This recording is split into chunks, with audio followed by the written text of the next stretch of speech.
Kalau ditanya Jokowi setelah 20 Oktober akan bagaimana, apakah soft landing atau hard landing, saya mungkin mau berimajinasi dulu sedikit, barangkali nggak landing. Jadi pertanyaan soft atau hardnya mungkin eh, belum akan kejawab. Kenapa saya bilang tidak landing? Tadi saya mau ngutip yang barusan disampaikan oleh Bung Faisal, karena ada Gibran di sana. Kalau memang harus pakai bahasa hard landing atau soft landing, ya pasti akan soft landing. Gitu.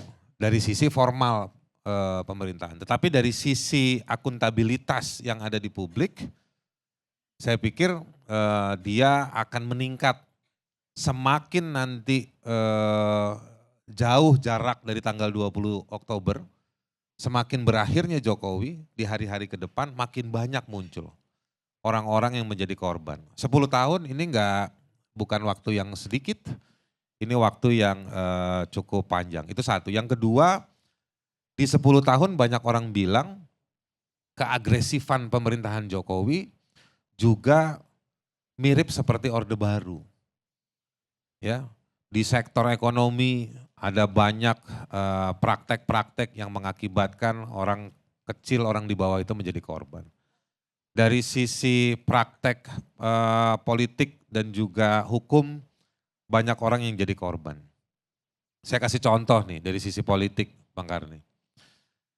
Menarik ya, beberapa hari belakangan ini Jokowi akomodatif terhadap, saya menyebutnya Prabowo Smen. Jadi orang-orangnya Prabowo, keluarganya, ponakannya, atau orang-orang yang dikenal dekat dengan Prabowo, itu diberikan posisi-posisi yang hanya hitungan hari. Yang kalau saya mau bilang sebetulnya ya tunggu aja nanti waktu Prabowo dilantik biar Prabowo yang angkat. Tapi Jokowi sibuk ya kan membiarkan proses itu terjadi. Ekspresi di banyak teman-teman, anak-anak muda soal adili Jokowi. Saya pikir adili Jokowi adalah kata kunci untuk mengungkap. Dan ini adalah adili Jokowi ini sebetulnya ini kunci untuk masuk ke satu ruangan, ke satu perpustakaan yang perpustakaan itu memuat semua daftar pelanggaran atau kejahatan politik yang dilakukan di masa pemerintahan Jokowi. Nah, saya pikir buat rakyat, buat korban, kalau Jokowi bicara soal landingnya soft atau hard, buat warga mereka sedang siap-siap take off. Mereka sedang mempersiapkan kalkulasi-kalkulasi tersebut. Betul bahwa ada pernyataan, kita anggap betul Bang Faisal. Apa ada pernyataan tadi yang dikutip oleh siapa tadi ya, Bang Kodari atau Pak Panel tadi ya? Apa kalau ada yang cubit, kami akan maju ke depan, kira-kira begitulah ya. Prabowo bicara seperti itu atau di acara Gerindra itu.